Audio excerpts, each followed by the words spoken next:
orang soleh, orang baik. Itu kalau sudah mati, menyesal. Kenapa kebaikan saya kok tanggung-tanggung? Jangan ditanya yang durhaka sama Allah. Nyesel juga itu luar biasa. Andai kata ya Allah saya dikembalikan ke dunia ya Allah. Tidak ada yang paling soleh kecuali saya yang paling orang yang paling baik. Kaset. Jadi apa yang saya sampaikan, pintu itu apapun semua itu tidak ada yang bertentangan dengan hadis dan Al-Quran.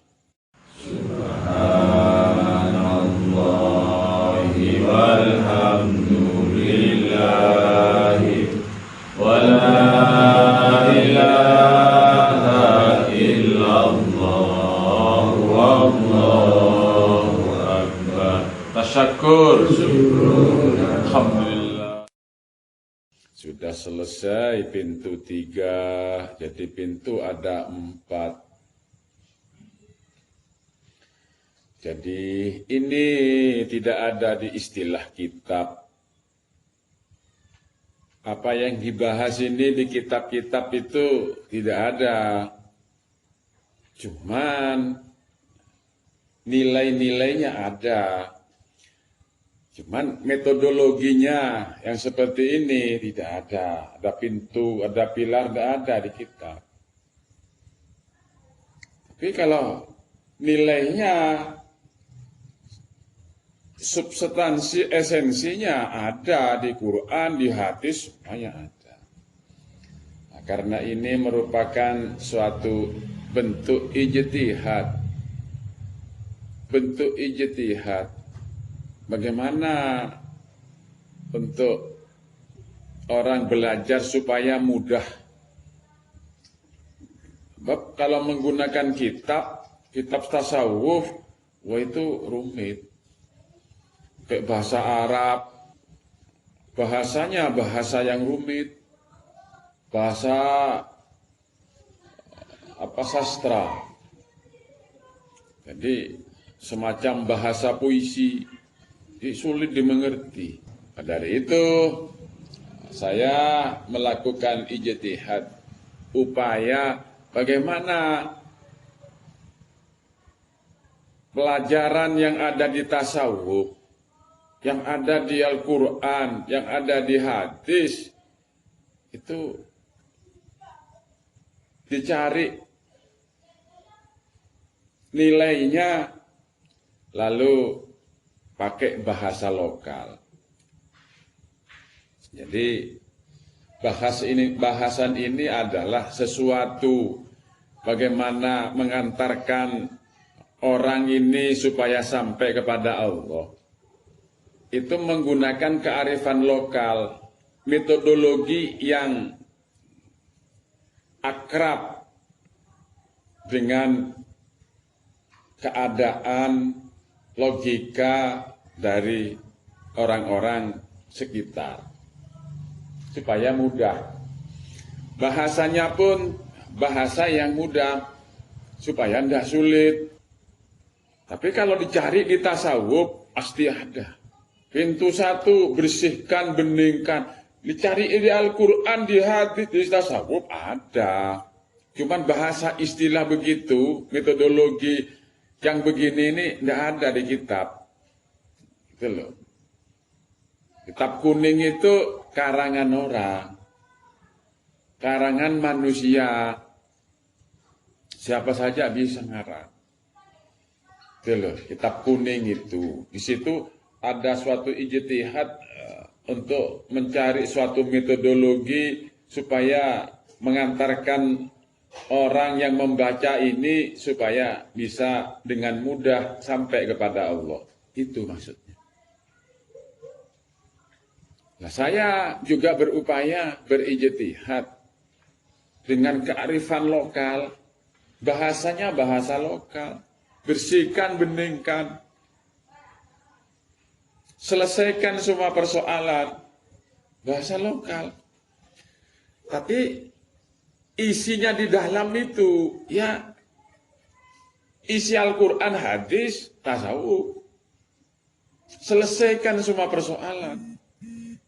Pintu 2, apa yang dimaksud? Nah, itu maksudnya. bukan bahasa. Bukan arti dari bahasa itu. Maksudnya apa isinya? Selesaikan semua persoalan itu. Yang dimaksud adalah hidup dan kehidupan ini semuanya soal.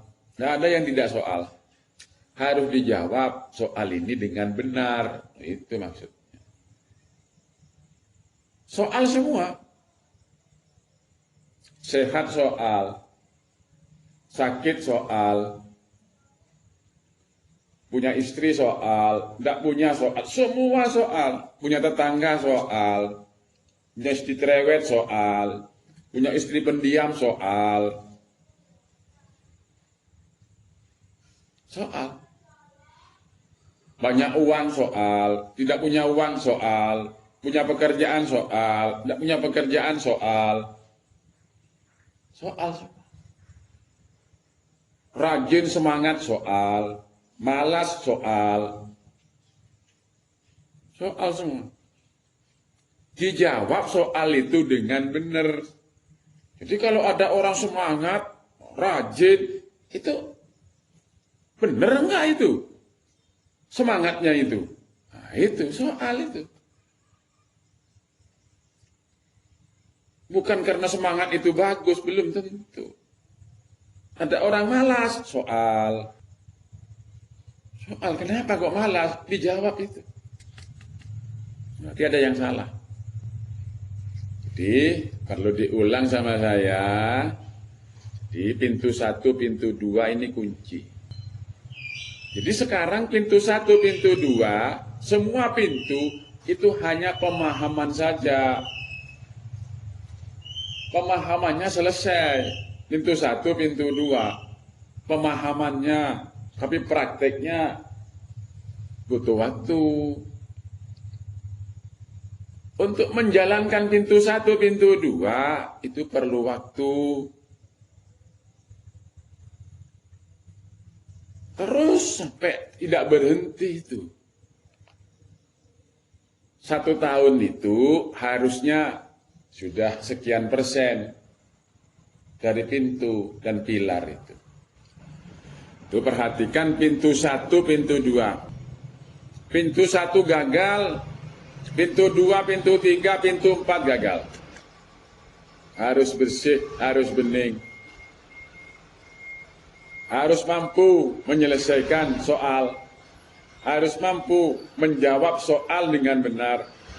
Pintu 3, hentikan, endapkan. Dihentikan, endapkan. Itu istiqomah. Istiqomah ini hidup. Kalau hidup itu ditandai dengan adanya perkembangan. Di pintu 3 pun sulit. Ibarat mobil mesinnya hidup.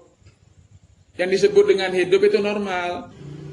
Kalau ada matinya, ini berarti belum istiqomah. Atau tersendat-sendat kehidupannya mesin itu namanya belum istiqomah. Ibarat pohon, kalau sudah hidup itu namanya istiqomah.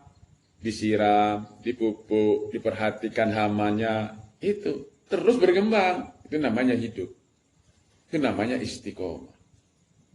Sudah 1, 2, 3, sekarang pintu terakhir.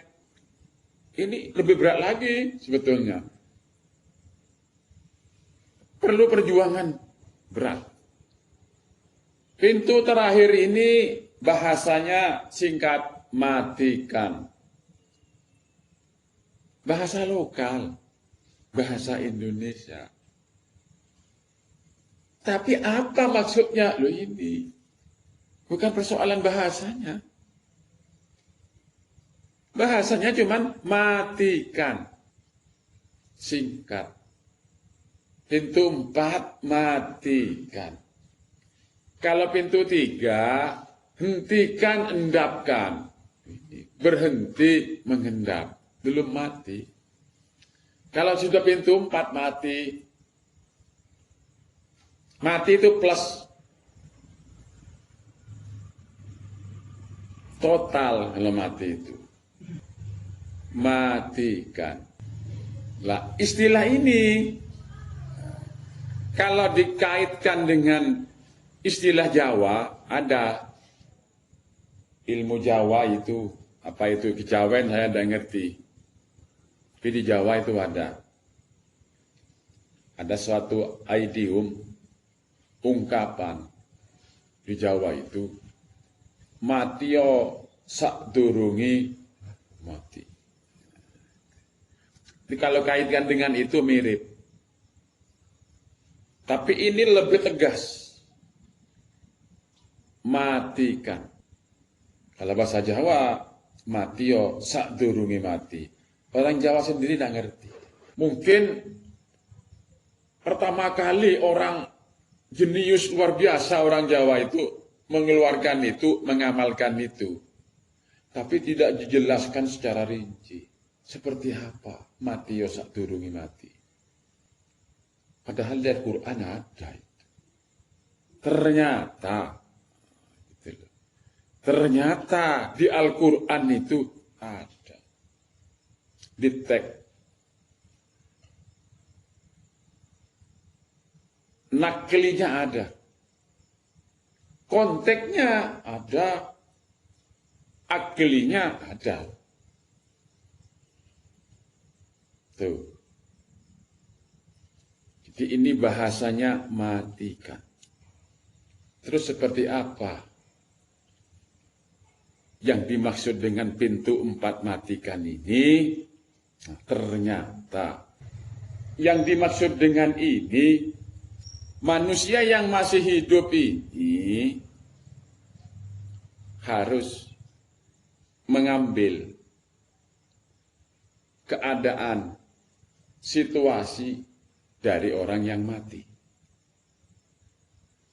Orang yang masih hidup ini mengambil keadaan dari orang yang sudah mati. Seperti apa itu yang perlu diambil? Ternyata orang yang sudah mati berada di alam ruh, alam kubur, alam barzah, itu menyesal. Orang yang mati berada di alam kubur, itu semuanya menyesal. Loh, dari mana kok bisa tahu? Kan begitu tanya. Ya kebetulan saya pernah nanya, gitu. Jawabannya. Ternyata jawabannya itu menyesal. Katanya pada si A, padahal si A ini orang soleh. Setelah sampean pindah dari alam dunia ke alam kubur, nyesel. Jawabannya begitu. Nanya kepada orang yang durhaka, ya apa sampai setelah pindah dari alam dunia ke alam kubur? Sangat nyesel. Kok sama sih? Sama. Jadi itu kata kuncinya. Yang disebut dengan matikan tadi pintu 4 itu, bagaimana orang yang masih sehat-sehat begini semua ini mengambil keadaan dari orang yang sudah mati. Apa? Menyesal. Ada peribahasa di Indonesia itu dulu, sekarang sudah jarang orang menggunakan itu. Ada di bahasa Indonesia. Sesal dahulu pendapatan, sesal kemudian tiada guna. Ini dulu, sekarang jarang sekali digunakan. Sesal dahulu pendapatan, sesal kemudian tiada guna. Lah, peribahasa ini kalau saya mengatakan ini hadis, namanya hadis modern. Hadis itu kan berita. Jadi orang yang menyampaikan sesal dahulu pendapatan, sesal kemudian tiada guna, itu benar. Menyesal sekarang ini ada gunanya. Tapi kalau menyesal sudah mati, tidak guna. Jadi pintu 4 ini maksudnya sekarang semua orang yang sehat itu harus menyesal. Katanya orang Madura, kasta. Iya, tanyakan ke orang Madura yang sudah mati tidak bisa bahasa Indonesia itu. Ya apa kamu ada di alam kubur itu? Jawabannya kasta. Jadi peribahasa sesal dahulu pendapatan sesal kemudian tiada guna itu cocok dengan hadis. Maka dari itu saya katakan hadis modern cocok dengan hadis. Bukan bunyinya bahasa Arabnya, bukan kalau saya. Saya melihat nilainya. Nilai yang dikandung dari peribahasa itu adalah nilai hadis, nilai Al-Quran. Maka dari saya katakan hadis modern. Banyak hadis-hadis modern itu. Gombloh punya hadis modern. Apa hadis modernnya Gombloh itu? Ada hadis modern. Gombloh itu dinyanyikan sama Gombloh. Apa itu hadis modern? Bila cinta sudah melekat, tai kucing bisa coklat. Itu. Kalau Ahmad Albar itu terang-terangan memang. Itu loh. Dunia ini panggung sandiwara. Ya. Itu terang-terangan kalau itu. Kalau Gombloh ini tidak terang-terangan. Tapi itu hadis itu.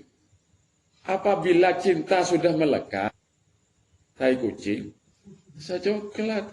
Itu hadis modern itu benar itu.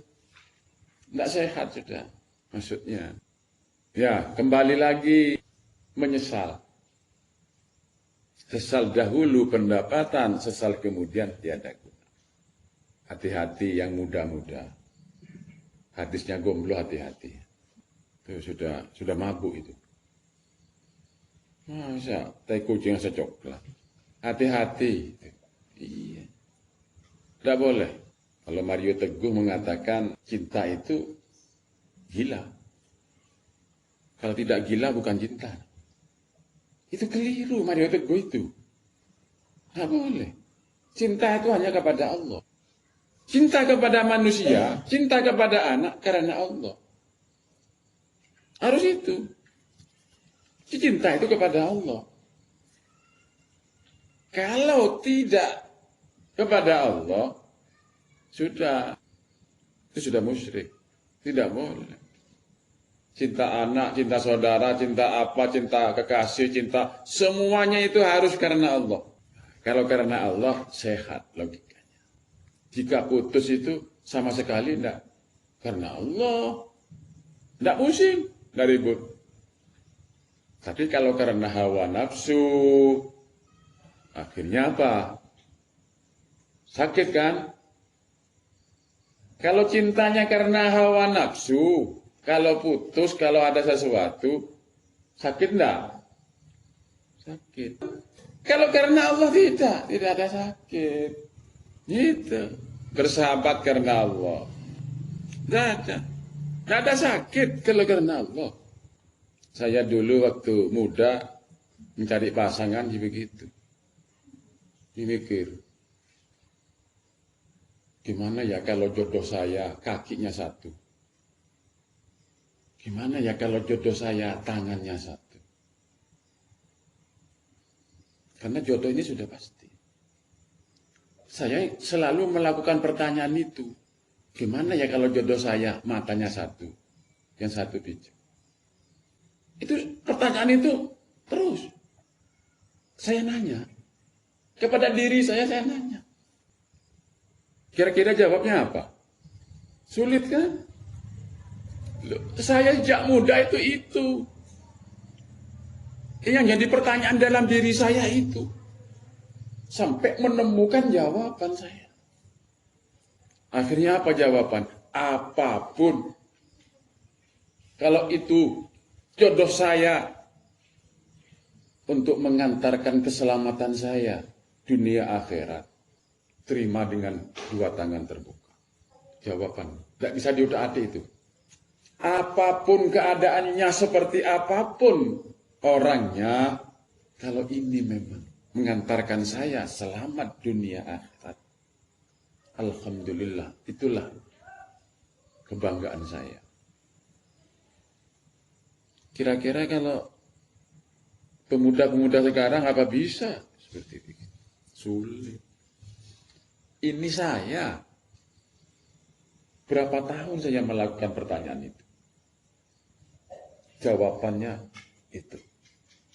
Berarti saya mencari jodoh itu karena Allah. Saya mencari jodoh itu karena Allah.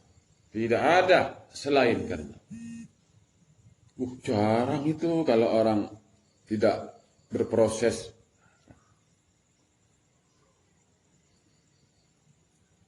Sehingga apapun yang terjadi, tidak bisa. Istri saya tidak bisa menyeret saya kepada hal-hal yang anak saya bisa menyeret saya kepada hal yang tidak benar. Tidak bisa. Karena dari awal itu sudah seperti itu. Tidak ada penyesalan. Berpisah pun tidak ada. Sedikit ini menyimpang sedikit. Karena kalau enggak ini lupa saya adalah. Tapi tidak menyimpang sebetulnya. Itu bersihkan, beningkan. Hawa nafsu tidak bermain. Bebas hawa nafsu. Sudah kembali. Matikan, menyesal.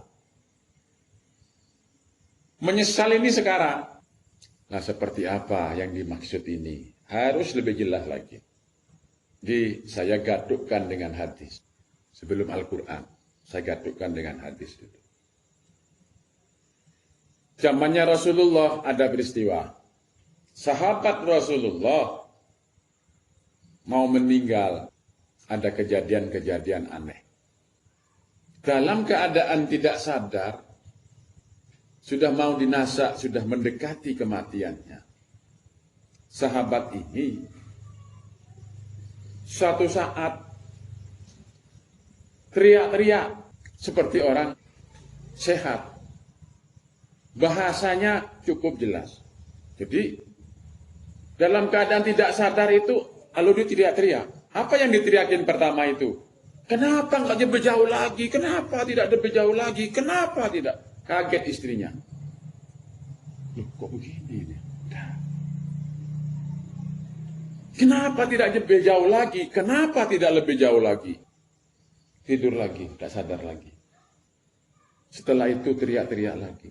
Kenapa tidak yang baru? Kenapa tidak yang baru? Kenapa tidak yang baru? Ini bahasanya penyesalan. Dengan kalimat tanya seperti begitu, ini penyesalan. Kenapa tidak lebih jauh lagi? Kenapa tidak? Menyesal. Yang kedua, kenapa tidak yang baru? Kenapa tidak yang baru? Nyesel.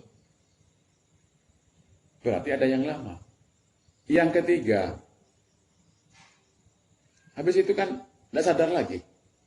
Yang ketiga, kenapa tidak semua? Kenapa tidak semua? Kenapa tidak semua? Berarti kemungkinan ada separuh atau sudah sebagian. Nyesel. Apa itu yang dimaksud? Istrinya tidak mengerti keluarganya. Setelah itu meninggal, wafat sahabat ini. Rasulullah datang takziah.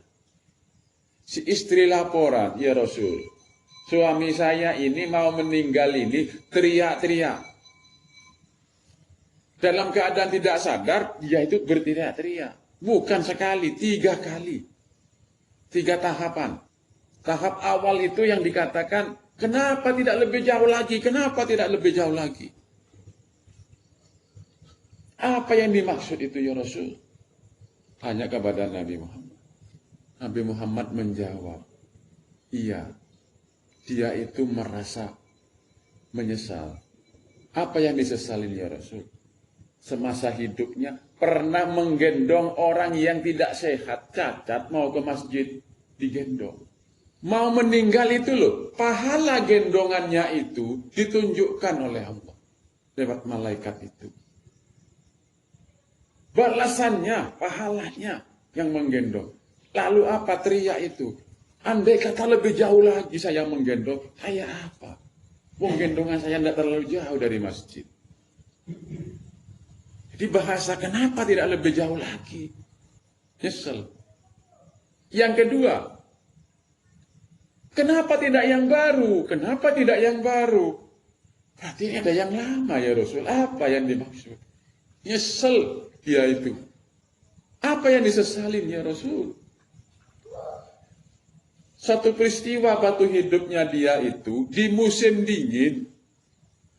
Ada orang tidak pakai baju, menggigil orang itu. Lalu dia itu pakai baju dua. Dibukalah baju yang lama itu dikasihkan kepada si dia, yang baru dipakai sendiri. Akhirnya nyesel. Loh, baju yang lama saja saya pakai seperti itu pahalanya. Andai kata yang baru. Nah, itu loh. Akhirnya muncul. Kenapa tidak yang baru? Kenapa tidak yang baru? Nyesel. Itu yang disebut dengan sesal dahulu. Yang terakhir.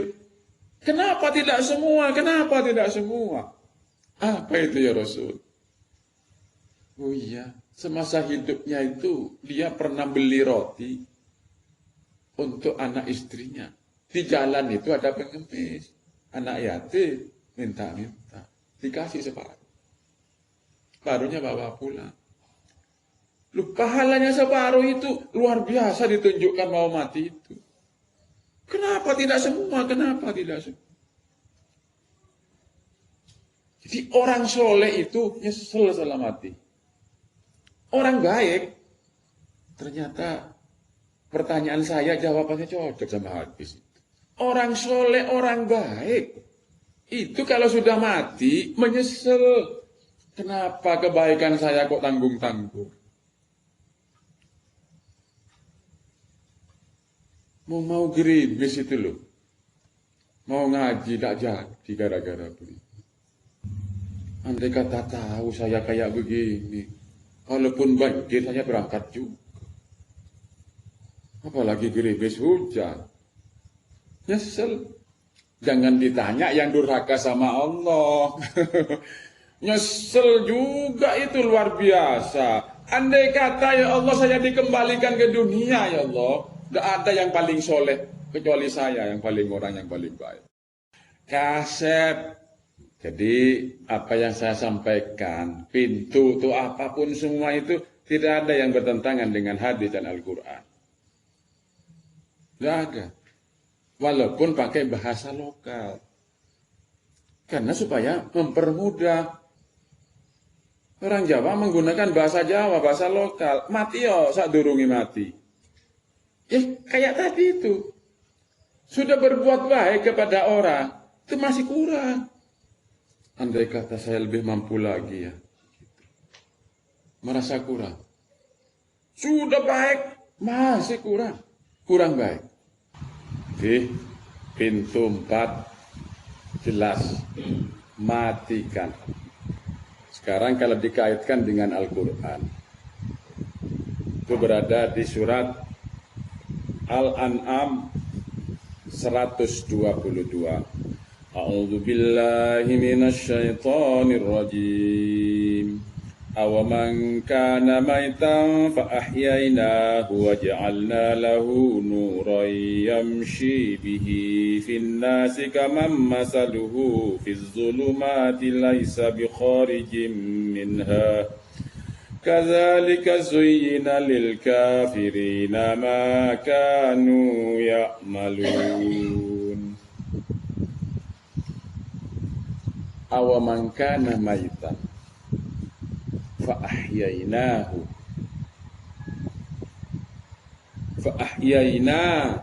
lahu nuran yamshi bihi fin nasi.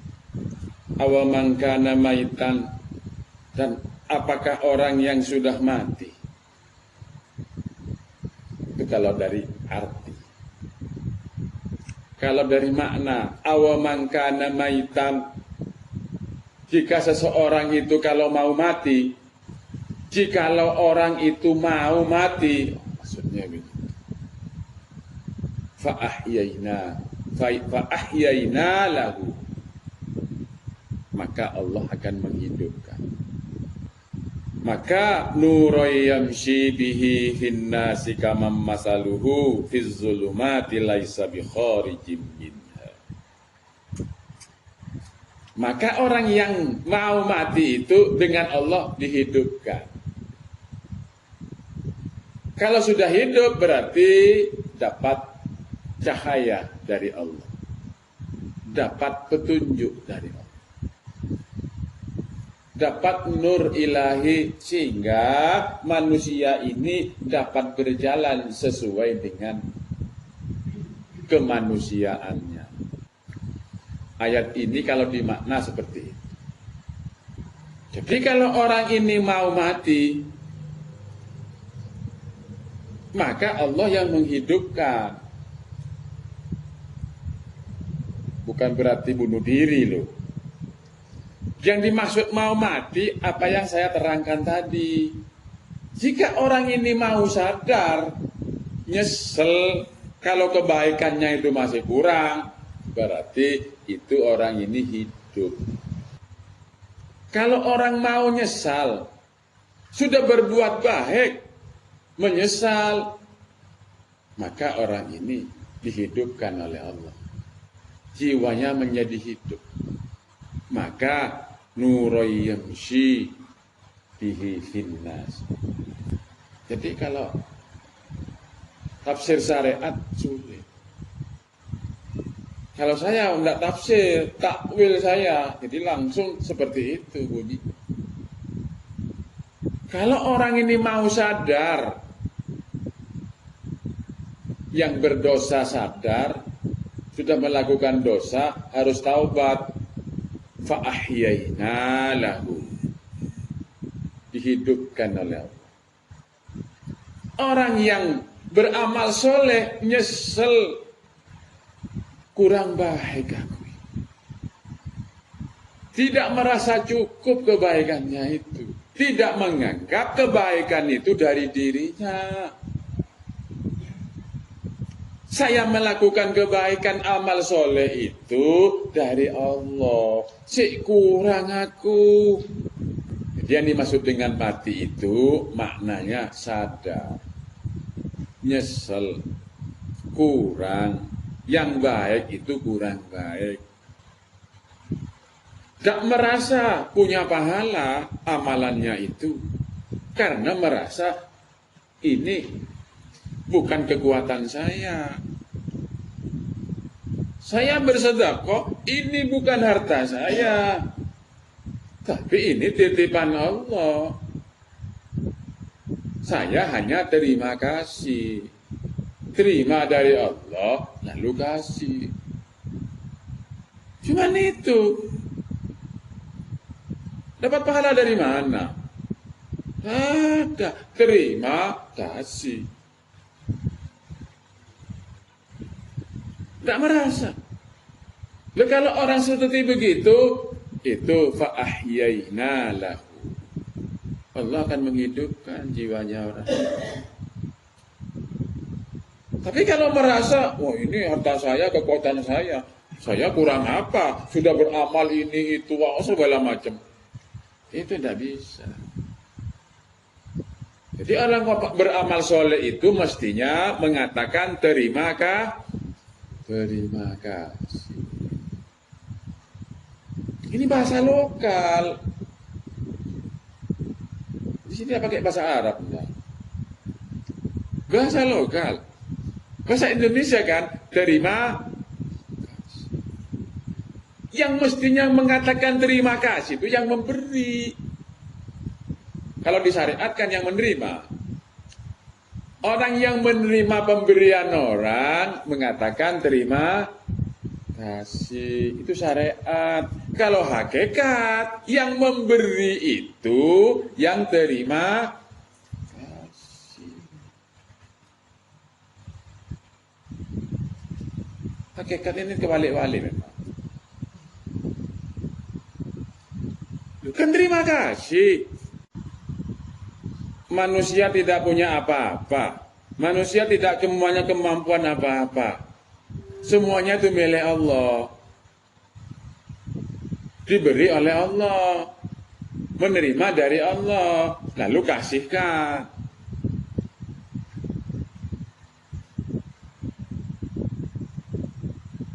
Semua orang tahu terima kasih itu. Tapi yang dimaksud tidak ngerti. Akhirnya salah paham. Loh, ada orang mau sedekah, tidak ada yang nerima, repot enggak? Repot. Nah, karena diterima, lah itu loh, maka terima kasih namanya. Yang memberi itu, ini ya terima kasih. Lalu di sana bilang terima kasih. Padahal yang mengatakan ini yang memberi, ini loh terima kasih. Oh ya terima kasih. Ini cuma ngulangi aja. Tapi karena tidak paham yang dimaksud, yang memberi tidak terima kasih. Justru yang nerima terima kasih itu. Ini putus. Pelajarannya itu putus. Yang asli itu begitu. Yang ngasih ini loh ya, terima kasih. Katanya sana, iya terima kasih. Iya, saya di sini juga begitu. Jadi terima dari orang begitu, pisang, ya sudah, kasih. Terima, kasih. Pengguan itu juga begitu itu. Bukan saya beli, cuman terima kasih. Jadi yang terima kasih itu yang memberi. Itu kalau hakikat. Kalau syariat putus ceritanya. Assalamualaikum. Mendingan begitu. Itu dikira kalau syariat itu mendoakan orang lain. Iya kan? Saya mendoakan dengan ucapan assalamualaikum tidak dijawab. Gitu katanya. Kan begitu ya kalau syariat ya. Orang apa itu? Gitu. Loh, kalau orang hakikat tidak. Cuman mengumumkan. Saya ini dalam keadaan salam. Dalam keadaan selamat. Penuh berkah. Itu. Penuh rahmat. Dijawab di sana. Saya pun juga begitu.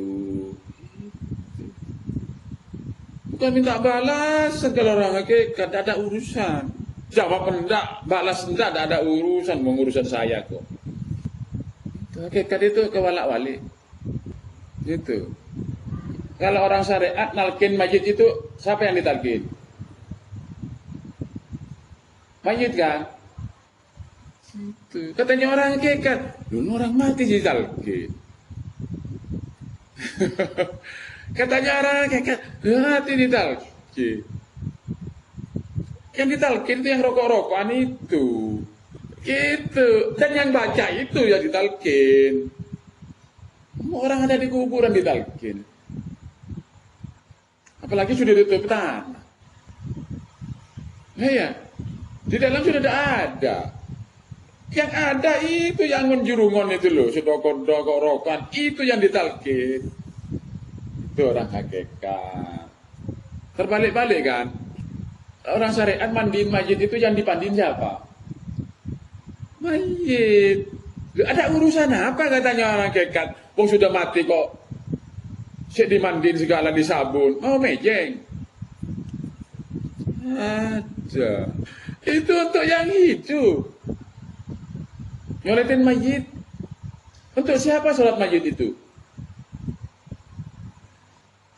Orang syariat untuk mayit. Ada urusan apa sama mayit? Apakah kalau tidak disolatin dosanya bertambah? Anda yang dosa yang hidup. Itu. Mau nggak orang syariat dikasih tahu itu? Tidak mau, ya sudah tidak mau. Tidak ada urusan, mau ya, tidak mau ya sudah. Masa ada gerhana matahari, kok matahari yang disolati? Urusan apa? Dapat apa mataharinya itu kalau disolati? Tak dapat. Yang dapat siapa? Yang dapat itu. Pintu 4 seperti itu.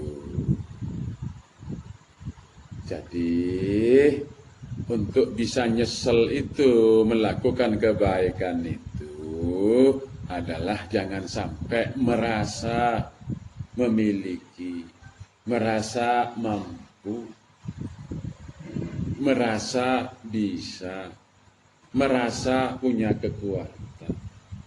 Jadi hidup sampean ini seperti orang mati. Mayit itu mau diapain kan tidak pernah ngelawan ya. Mau dilempar ke got, mau lempar ke jurang, kepasrahannya seperti itu. Kepasrahan kepada Allah itu seperti orang mati.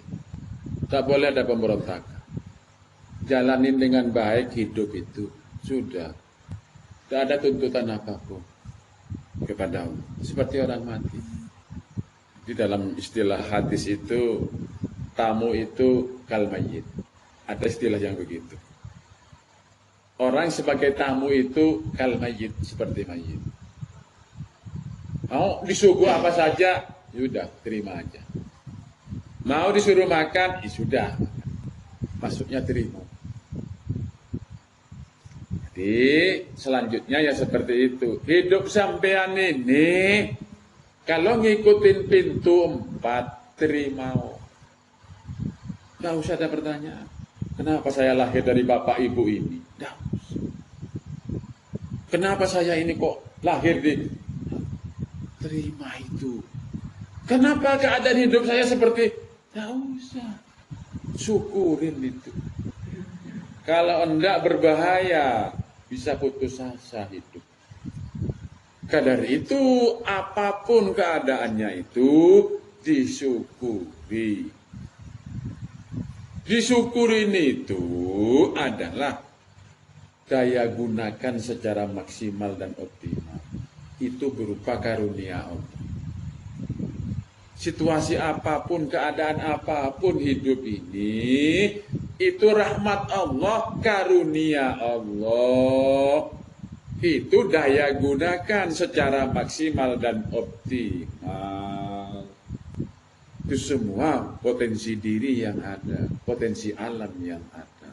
Didaya gunakan secara maksimal dan optimal. Itu namanya syukur. Kalau pintu 4 ini bisa dilaksanakan, seperti ayat Quran yang berbunyi, wa qila lil ladzina taqaw madza anzala rabbukum qalu khaira. Kalau ditanyakan kepada orang yang takwa, bagaimana situasinya kamu sekarang, hidupmu kayak gini ini? Nasibmu, takdirmu kayak begini, ini kayak apa? Apa jawabannya kamu? Bagaimana pendapatmu? Ya, apa orang takwa jawab? Qalu khaira. Inilah yang terbaik. Harus itu jawabannya, tidak ada yang lain. Qalu khaira. Situasi apapun, kondisi apapun, orang takwa mengatakan inilah yang terbaik. Sulit. Untuk mencapai kepada pintu 4 tidak mudah. Tak boleh ada jawaban selain ini yang terbaik. Tidak ada. Tidak ada. Bagi orang takwa tidak ada. Situasi apapun, kondisi apapun, inilah yang terbaik. Dikasih sakit, qalu khaira. Ditipu orang, qalu khaira. Inilah yang terbaik. Dihasut orang, didengki orang, jawabannya apa? Qalu khaira. Inilah yang terbaik. Lewat inilah saya sampai kepada Allah. Makin dekat sama Allah. Makin bertemu dengan Allah. Pintu 4 ujungnya, pintu terakhir. Jadi pertemuan yang akan datang sedikit lagi tambahan pintu 4. Setelah itu langsung ke pilar. Pembahasannya tidak terlalu sulit. Pemahamannya tidak terlalu sulit. Yang sulit itu prakteknya. Tidak harus 50%, 5%, 7%. Gitu. Karena ini butuh waktu 1 tahun. Di 1 tahun itu persentasenya harus lumayan. Pintu 1-nya harus habis, 1 tahun itu harus total. Kalau sekarang masih 50, terus. Sampai bersih sama sekali. Ketemu orang yang pernah menyakitin luar biasa kepada sampean, sedikit pun tidak ada bekas. 1 tahun itu harus habis. Tidak boleh berbekas. Nah itu sholatnya bisa. Menki ibadah nges, nah, itu tidak bisa. Tidak suci. Suci harus bersih, harus suci. Tidak boleh ada kotoran. 1 tahun baru sampai memasukin sholat. Sampai di sini, alhamdulillahirabbil alamin, yahdi bihillahu man ittaba'a ridwanahu subulas salami wa yukhrijuhum minadh dhulumati ilan nuri bi'idnihi wa yahdihim ila siratin mustaqim. Walhamdulillahirabbil alamin. Al-Fatihah. Bismillahirrahmanirrahim. Alhamdulillahirabbil alamin. Arrahmanirrahim. Maliki yaumiddin. Iyyaka na'budu wa iyyaka nasta'in. Ihdinas siratal mustaqim. Siratal ladzina an'amta 'alaihim ghairil maghdubi 'alaihim waladdallin.